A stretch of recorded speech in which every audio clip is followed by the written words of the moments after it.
60 años del ajusticiamiento. Y es la primera vez que tenemos un presidente nacido después de la caída de la dictadura. Cuéntenos, porque usted tiene algunas historias familiares que tienen que ver con la resistencia a la dictadura. ¿Cómo ve usted el hecho a la distancia de 60 años? Bueno, muchas gracias, Patricia y Juan Miguel. El país tiene que conocer su historia. Y los países que no conocen su historia, y este es un cliché de los intelectuales, pues van a repetirla. Y yo creo que todavía falta mucho para que los dominicanos conozcan sobre esos 31 años. Falta que conozcan muchos detalles, falta que conozcan la realidad, que dicen, se hizo aquello, se hizo lo otro, pero cuánto se dejó de hacer y cuánto se hizo mal. Entonces, yo creo que debemos de empezar a partir ya del día 30 de este mes de mayo, nosotros no solamente hacer y conocer los detalles de toda la programación de informaciones, sino que durante todo el año y para siempre se empiece a conocer la verdadera historia, las muchas cosas negativas y también algunas que como en todos los regímenes, puede haber también que fueron positivas. Pero tiene que conocerse la historia. Y no solamente por la historia, en mi caso, Patricia, bueno, lo que conocemos todos los dominicanos sobre la época de Trujillo. En el caso nuestro, pues, yo tuve una historia cercana en mi familia paterna, porque los Abinader que vinieron del Líbano, vinieron también junto con los Sadalá, y estábamos emparentados, y cuando mi papá de Santiago viene a estudiar, pues su único familiar aquí era Salvador Estrella Sadalá, y por eso al tener esa relación durante tanto tiempo, pues conoció también del complot, conoció los detalles. También tío Manuel Estrella estuvieron casados todo el tiempo con tía Olga Abinader, la hermana mayor de mi papá, que también estuvo preso y era hermano de los Estrellas Sadalá. O sea, había toda esa relación, y cada vez que íbamos a Santiago en los domingos a visitar a mi abuela, pues siempre conocí mucho de las historias, los momentos de los días antes del ajusticiamiento y lo que pasó después. Y conjunto con, bueno, ya la historia de la era, creo que el país tiene que conocer la realidad de lo que pasó para que nunca más pueda volver un régimen igual al de Trujillo. Precisamente, señor presidente, ayer en el acto nacional que usted como jefe del Estado lideró en homenaje a las víctimas y también conmemorando la vocación democrática del pueblo dominicano, rindió un minuto de silencio nacional. Es la primera vez que desde el Estado se tiene esta práctica solemne con toda la comunidad nacional e internacional presente en sus representaciones diplomáticas. ¿Por qué considera usted que es un deber del Estado? Porque durante todo este tiempo la memoria histórica ha sido sostenida por muchos sobrevivientes que a través de fundaciones han hecho ese trabajo loable, y hoy es el Estado dominicano que asume por primera vez esa tarea, esa misión cívica de rendirle tributo a aquellos que ya no están con nosotros. Bueno, yo podría decir que es que el Estado tiene una deuda con el país, de informarle, de decirle, de educarlo, de lo que realmente fue esa época. Pero además, no solamente de lo que fue esa época, sino también de muchas herencias, de muchos comportamientos negativos que vienen desde esa época, que a nosotros lo único que nos ha hecho es daño con administraciones posteriores. Mira, una de las primeras decisiones que yo tomé fue de quitar mi foto en todas las oficinas del gobierno. Pero ¿y por qué tiene que estar? Si la administración de cualquier presidente es pasajera. Yo le dije, pongan la foto de su familia para que ahí cuando la vean, antes de hacer algo incorrecto, ven a su familia y ven a sus hijos y ven a su esposa antes de tomar una medida incorrecta. Y ojalá yo poder cambiar también muchos de esos protocolos de excelentísimo. Yo incluso relajo con Raquel, mi esposa, digo, mira, a ti yo no te voy a decir excelentísimo cuando yo hable. A ti yo te voy a, si te digo honorable, mucho. Porque es que nosotros somos presidentes, somos servidores públicos como cualquier otro ciudadano que fue electo, que sí tiene un gran compromiso, pero no somos nada especial. Y yo creo que eso hay que desmitificar esa figura presidencial. Claro, que haya el respeto debido, pero claro, ese respeto lo tenemos que ganar cada día desde el gobierno.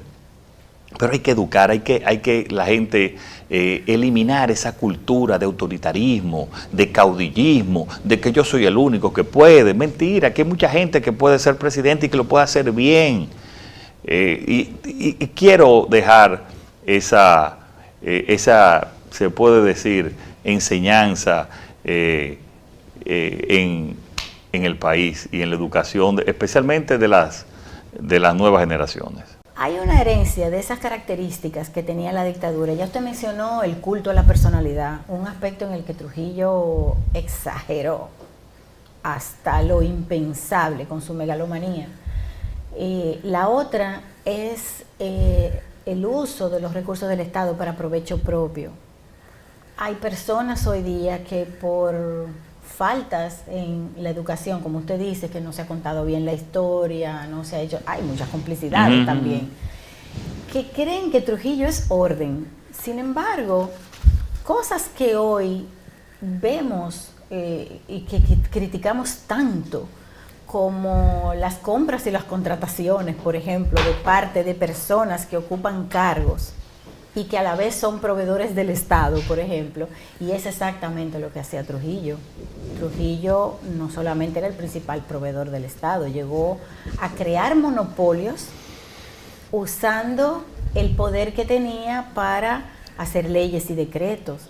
Esa es una característica que hereda nuestra cultura política de hoy. Aún peor, Patricia, él tenía el monopolio de la corrupción. O sea, si le decían no, que no robaban, no, robaban el que él quería que robaba, pero el monopolio de la corrupción la tenía él y su familia, que podían hacer lo que le viniera en gana, y donde no había una verdadera frontera entre lo que pertenecía a la familia Trujillo y lo que pertenecía al gobierno. A tal punto, yo le voy a poner un ejemplo. En el Palacio, el terreno del Palacio Nacional, parte del terreno del Palacio Nacional, todavía pertenece a la familia Trujillo. En papeles. El título es de la familia Trujillo. Imagínense, ahí no había diferencia entre los bienes del Estado y los bienes de la familia Trujillo. El 51% del Producto Bruto Interno de la República Dominicana en ese momento eran de empresas de Trujillo. Los jóvenes tienen que conocer que las empresas de Corde, el CEA y la gran mayoría de los terrenos de bienes nacionales eran que pertenecían a la familia Trujillo.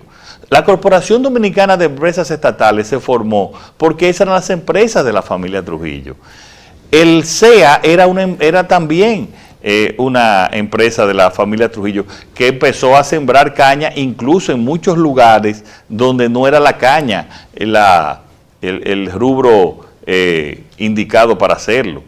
Entonces, la gente tiene que conocer eso, pero tiene que conocer también que aquí había educación para muy pocos, que aquí había salud para muy pocos.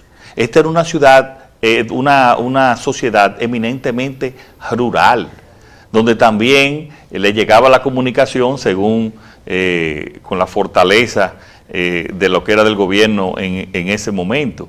Y después de Trujillo fue que el país avanzó, y avanzó mucho, con todas las debilidades, incluso a través, y desgraciadamente, como decía Patricia, que continuamos con una parte negativa de esa herencia. Aún así, el país avanzó en todos los órdenes. Decía José Martí que los pueblos no se fundan como un campamento militar, es decir, que los pueblos se transforman y van cambiando a través de un proceso gradual de enseñanza pública, donde el Estado juega un rol fundamental. En el decreto que usted emitió declarando el 30 de mayo Día de la Libertad, usted enunciaba y reconocía desde el Estado figuras que es la primera vez que desde una función pública se asumen, como el terrorismo y el crimen de Estado, que hoy en día ha seguido en otras formas con autoritarismo, con una serie de excesos por parte de las fuerzas policiales, por ejemplo. ¿Cuál es el mensaje que a los 60 años del ajusticiamiento de Trujillo y el fin de su régimen, en un proceso en el que la sociedad dominicana se lanzó en aquellos años a recuperar lo robado, a clamar por el fin de la impunidad, a conquistar en las calles esos meses posteriores al ajusticiamiento los derechos fundamentales y la conquista de su libertad?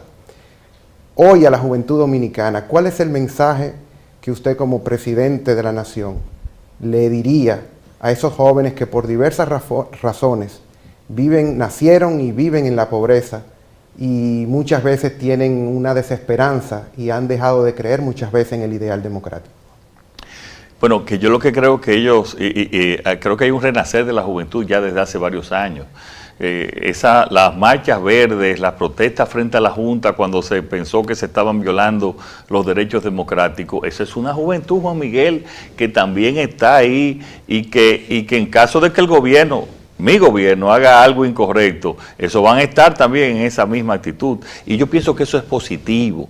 Yo creo que ese despertar es positivo. Y lo que yo estoy tratando también de hacer en este gobierno es cambiar, y yo lo he dicho en varias ocasiones, la cultura de corrupción, pero también la cultura del autoritarismo, también la cultura de que el que está en un gobierno o el que tiene una posición es alguien superior. Eso no, es un servidor público. Tú vas a servirle al país. Entonces, obviamente que si la gente ve que hay un gobierno que va a servir, que va a administrar con total honestidad, que va a luchar contra la impunidad, yo creo que eso le crea esperanza. Y claro, eso va a hacer que hayan más recursos y que puedan haber más posibilidades también en términos generales de desarrollo para nuestro país. O sea que está todo concatenado.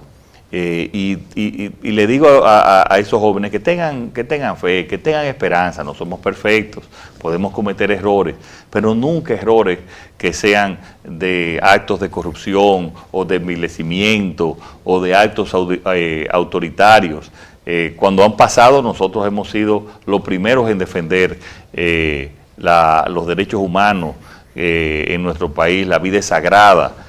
Todos somos iguales, aquí nadie está por encima de la ley. Eso lo he insistido en estos 9 meses. Y por eso es que tenemos que recordar, hicimos ese decreto, hicimos esta actividad para decirle, y repito, decirle nunca más al autoritarismo, nunca más a la dictadura, nunca más al que se crea ser superior. No, vamos a cambiar esa cultura. Y cambiando esa cultura, este país tendrá mejor calidad de vida y seremos más felices y más prósperos. Bueno, finalmente, 1961, el año de la libertad, un programa de educación popular que tiene una exposición que muestra eso que usted hablaba de la juventud. En el 61, una juventud que se tiró a la calle después del ajusticiamiento para presionar por democracia, por libertad, por recuperar lo robado, porque la familia Trujillo tenía el control. Había un presidente además puesto por Trujillo, de modo que los meses posteriores al ajusticiamiento necesitaron de esa juventud en la calle para lograr unas elecciones libres el año siguiente y recuperar algo de lo robado y hacer algo de justicia. Todo no se pudo. ¿Cuál es el alcance que espera usted de este programa? ¿Cómo espera usted que lo reciba la sociedad? Que se incorpore el sistema educativo, por ejemplo. Mira, yo espero que la sociedad, ya los que conocieron de edad más avanzada saben, y yo pienso que lo apoyan también y quieren darse a conocer más. Pero como te dije, ha sido una falta de los gobiernos en poder promover el conocimiento. Repito, Patricia, es conocer lo que pasó, las barbaridades, los comportamientos de sociópata que tenía también el dictador, cosas que muchas veces y muchos detalles no se conocen. Entonces, eso también, no solamente tenemos que hacerlo como parte de la publicidad en este año, que eso tenemos que encargarlo de que llegue de la manera más acabada y didáctica posible, pero también incorporarlo a la educación pública, incorporarlo, y incorporarlo en lo que es la parte, la tan extendida de ciudadanía, de tener un comportamiento democrático, antiautoritario, respetuoso de los derechos humanos, de los derechos en general, de la tolerancia también que debemos de tener. Y eso hay que incorporarlo, y nosotros ya a partir de septiembre lo vamos a incorporar en las clases ciudadanas que vamos a tener en la tanda extendida del Ministerio de Educación. Muchísimas gracias. Muchas gracias. Gracias a ustedes. Gracias por traer esta idea que compartimos y que yo sé que va a ser de mucho provecho al pueblo dominicano si cambiamos lo que queda todavía de esa cultura autoritaria y caudillista que le hace tanto daño a los pueblos. Muchas gracias.